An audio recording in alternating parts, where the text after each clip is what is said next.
반갑습니다. 이상원 교수입니다. 오늘은 10계명 강의 10번째 시간 제3계명 2번째 시간입니다. 오늘은 4가지 주제를 다루겠는데 7번째로 제3계명은 바르지 못한 삶으로 하나님의 이름을 손상하는 것을 금지한다는 점. 8번째로 제3계명은 자기 계획의 관철을 위해서 하나님의 이름을 남용하는 것을 금지한다 하는 것. 9번째로 제3계명은 때에 맞지 않는 신앙 고백으로 하나님의 이름을 사용하는 것을 금지한다.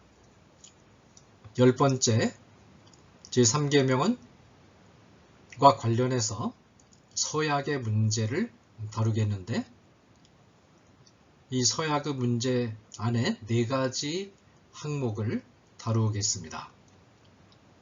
오늘 2가지 항목을 다루고 나머지 2가지 항목은 다음 시간에 다루도록 하겠습니다. 오늘 다룰 항목은 서약의 정의, 서약이란 무엇인가 하는 문제, 그 다음에 2번째로 서약의 유형과 기능의 문제, 이 2 문제를 오늘은 다루도록 하겠습니다. 먼저 제3계명은 바르지 못한 삶으로 하나님의 이름을 손상하는 것을 금지한다 라는 주제를 생각해 보겠습니다. 기독교인이 바르지 못한 삶으로 하나님의 이름을 손상시키는 것도 하나님의 이름을 잘못 사용하는 것입니다. 에스겔서 36장 20절에 이런 말씀이 있습니다. 그들이 이른바 그 여러 나라에서 내 거룩한 이름이 그들로 말미암아 더러워졌나니 곧 사람들이 그들을 가리켜 이르기를 이들은 여호와의 백성이라도 여호와의 땅에서 떠난 자라 하였음이라.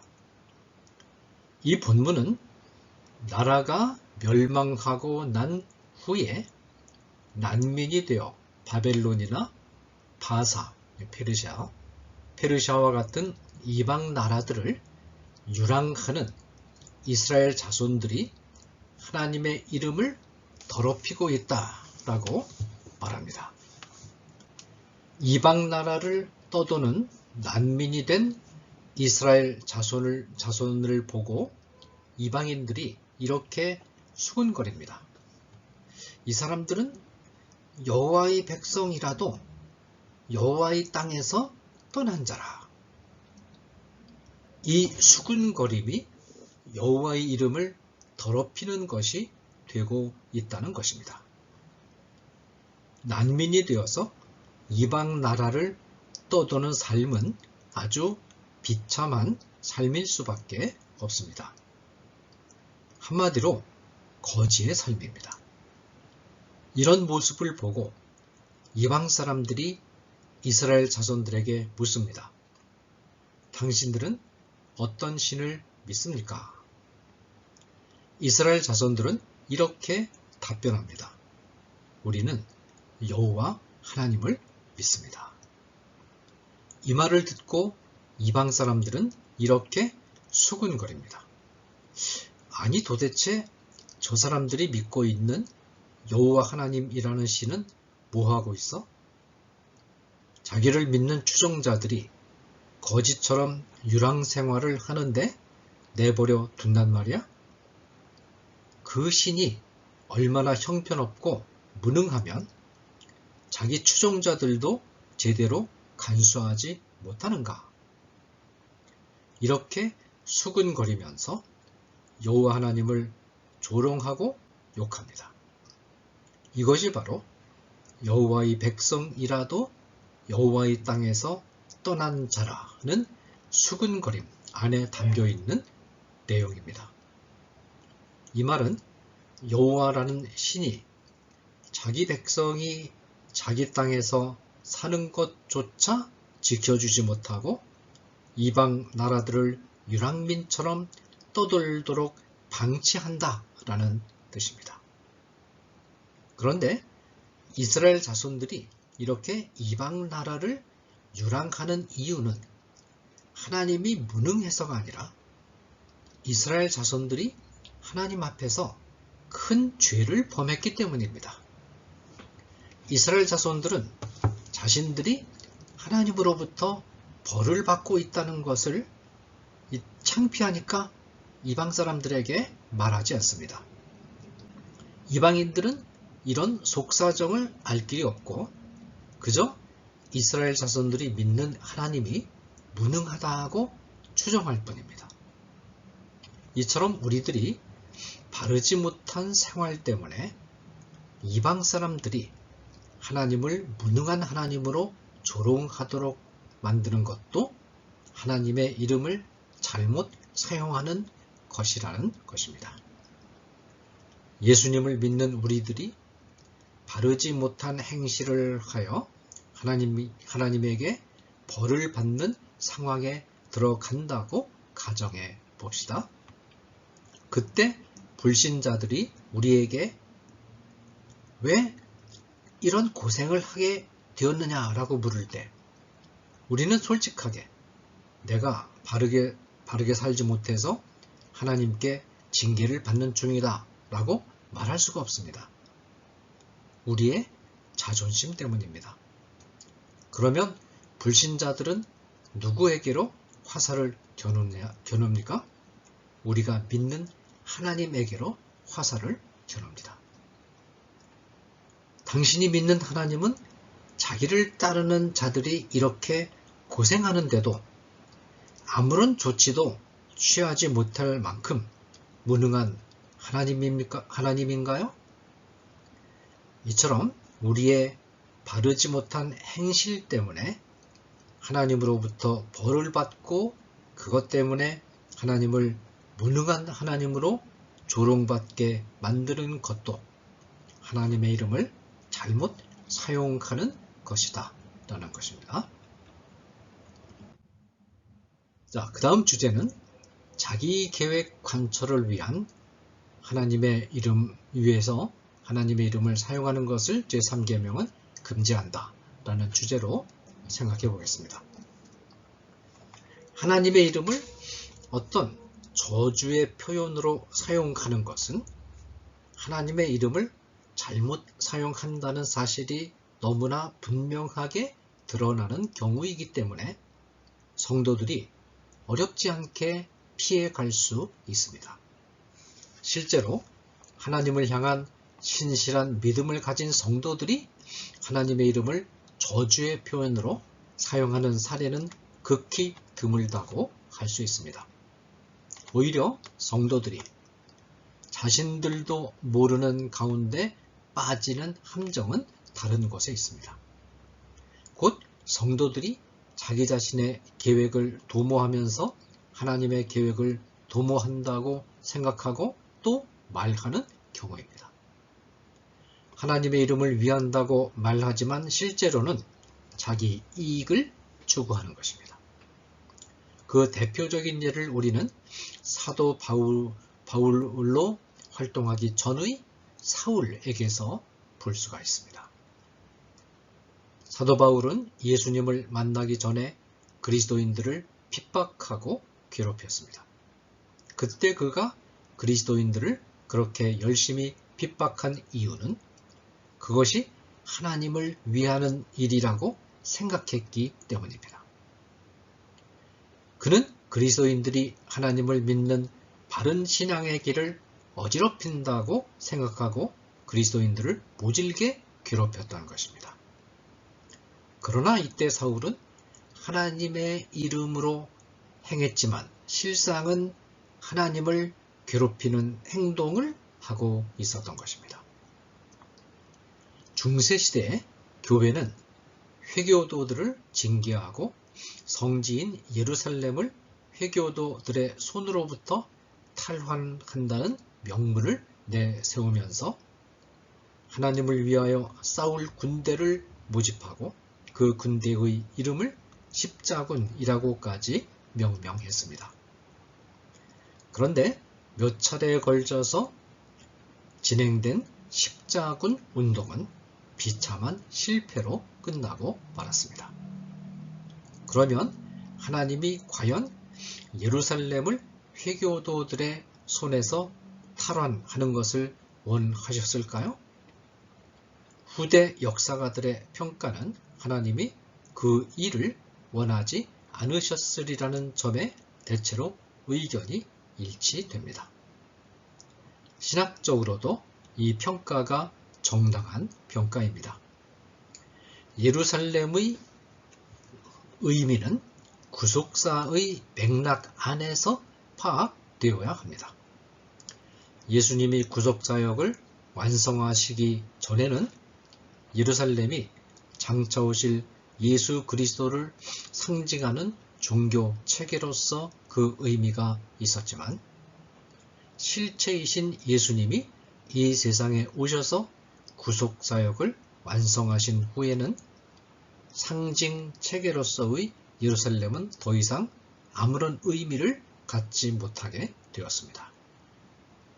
더욱이 주 70년에 있었던 예루살렘의 멸망은 예루살렘의 구속사적 의미가 끝났음을 역사적으로 선언하는 사건입니다. 이 사건 이후에는 예루살렘은 성지로서의 의미는 없습니다.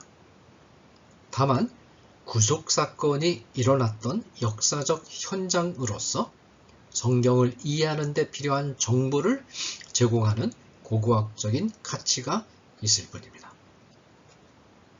교회사에 등장하는 많은 교회가 사람들을 추방하거나 화형시킬 때 하나님을 위해서 그 일을 한다고 주장했습니다. 그런데 실제로는 추방을 당한 사람 중에 오히려 하나님을 진실한 마음으로 따랐던 사람들이 많았습니다.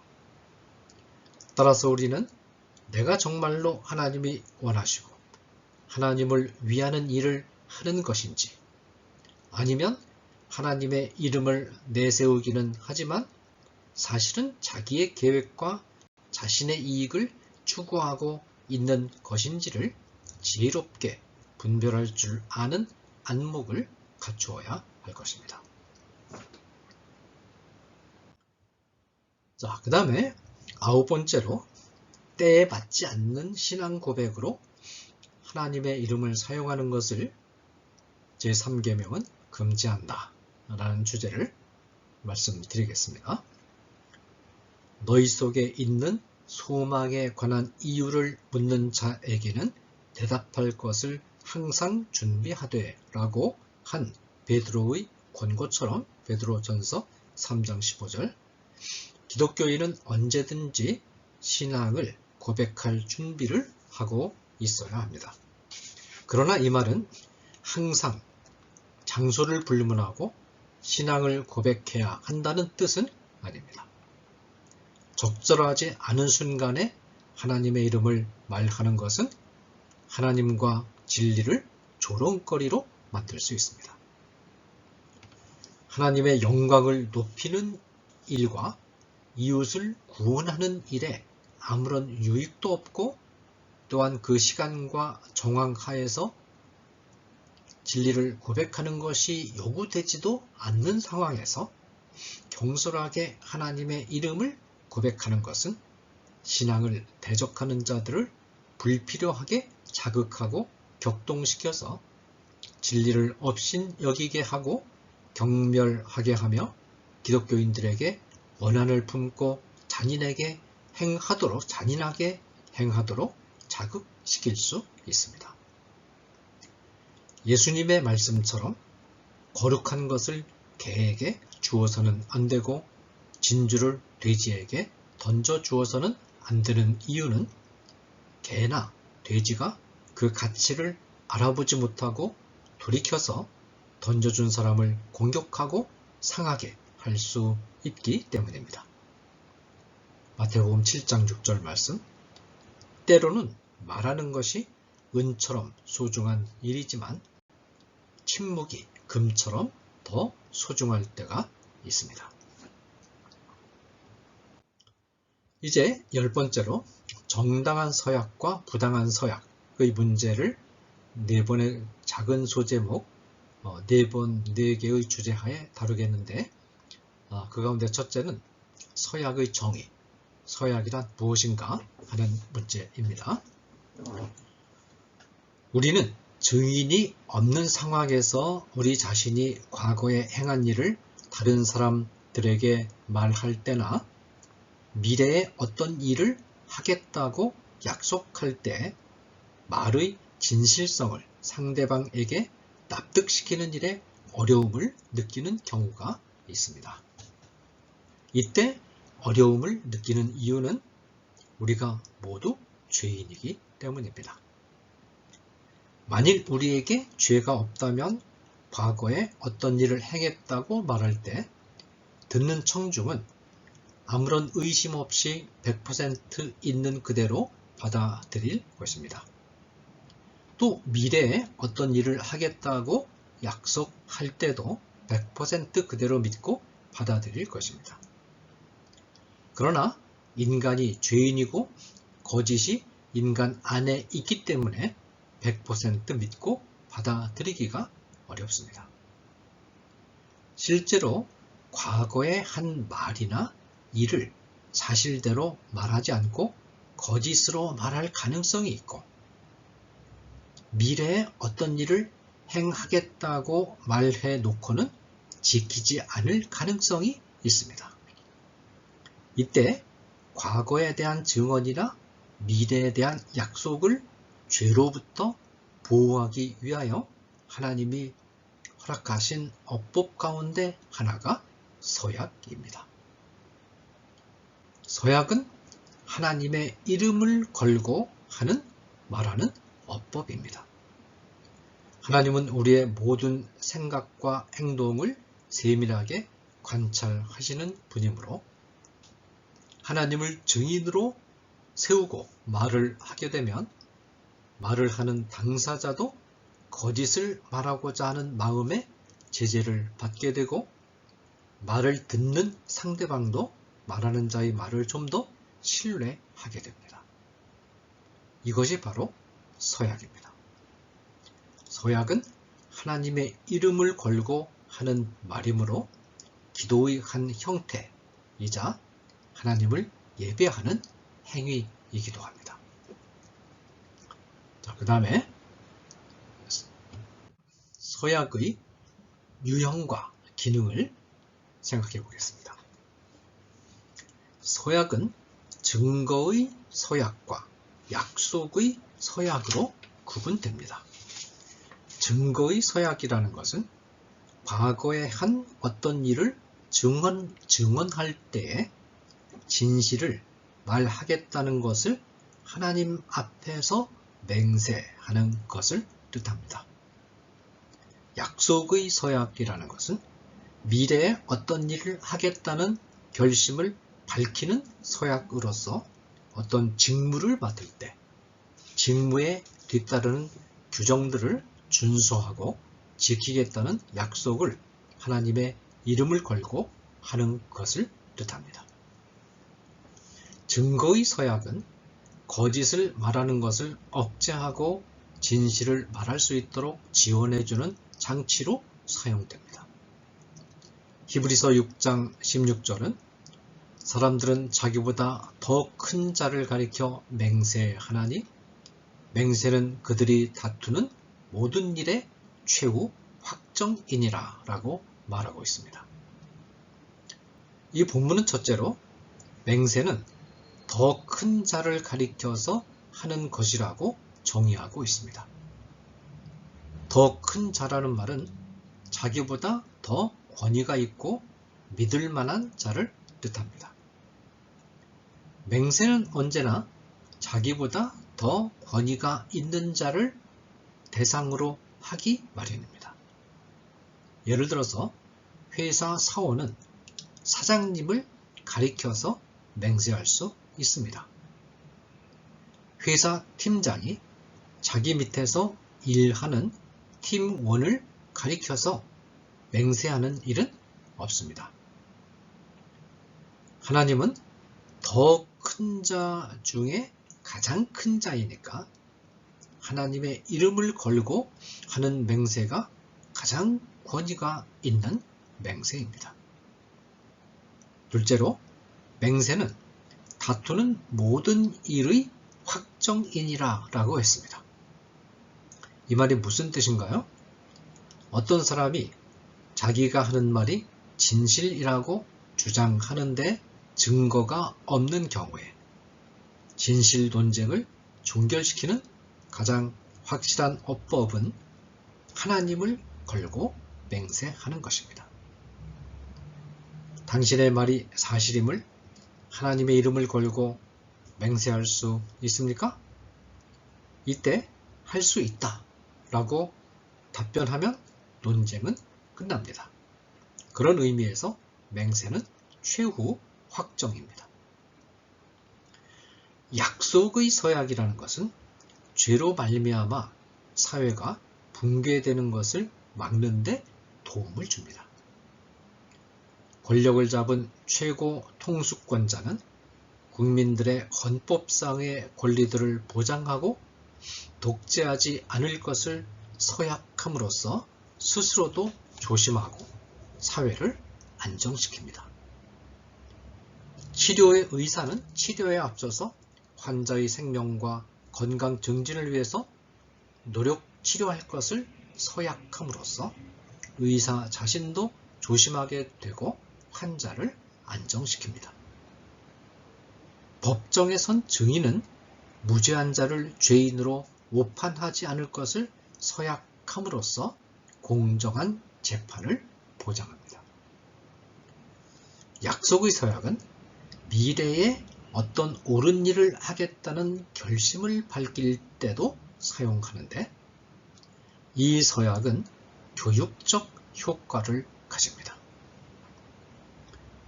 서약자는 하나님 앞에 서약함으로써 미래에 바른 길에서 이탈하는 삶을 피하겠다는 결단을 새롭게 합니다. 이와 같은 다짐과 결단은 바른 삶에서 벗어나고자 하는 유혹을 받을 때 유혹을 극복하고 바른 길에서 이탈하지 않도록 도와줍니다. 예를 들어서 결혼식을 할 때 하는 서약은 미래에 바르게 살겠다는 결심을 하나님 앞과 사람들 앞에서 다짐하는 것입니다. 어떤 여성이 결혼식에서 이렇게 서약했다고 가정해 보겠습니다. 나는 상대방이 건강할 때나 병들었을 때나 변함없이 사랑할 것을 서약합니다. 그런데 결혼식을 올리고 난 직후에 교통사고가 나서 상대방이 평생 반신불수로 살아야 하는 상태에 처하게 되었습니다. 이런 상황에서 죽는 날까지 그 파트너를 남편을 간병하면서 생활도 꾸려가야 하는 일은 너무나 어려운 일입니다. 상대방을 사랑하니까 이런 고통을 감수하면서 살아가려고 생각합니다. 그런데 실제로 살아보면 정말로 이 엄청난 굴레에서 벗어나고 싶은 마음이 들 때가 많습니다. 상대방도 남편도 미안하니까 보내려고 하고 자신도 마음이 흔들려서 떠나려고 합니다. 이때 무엇이 머리에 떠오를까요? 결혼식 때 하나님 앞에서 한 서약이 머리에 떠오릅니다. 너는 상대방이 건강할 때뿐만 아니라 병들었을 때도 변함없이 사랑하겠다고 서약하지 않았니? 그런데 지금 상대방이 병들었는데 지금 떠나겠다는 말이니? 이 생각이 떠오르면 정신이 번쩍 들면서 다시 한번 마음을 다잡습니다. 그렇지, 내가 하나님 앞에서 서약했는데 지금 떠나면 하나님 얼굴을 어떻게 볼 수 있겠어? 이런 과정을 통해서 흔들리던 마음을 바로 잡게 됩니다. 이것이 바로 서약이 지닌 교육적 효과입니다. 사실 우리는 하나님 앞에서 기도할 때마다 항상 서약을 합니다.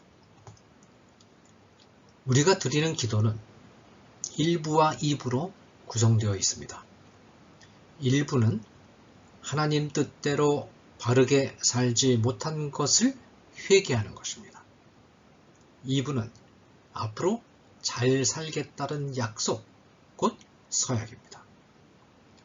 미래에 바른 일을 하겠다는 서약은 비록 그 서약대로 살지 못하는 시간이 찾아온다 해도 하는 것이 좋습니다.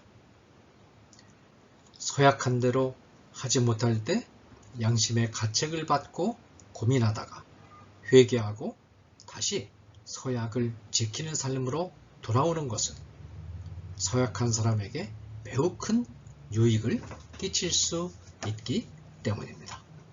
감사합니다.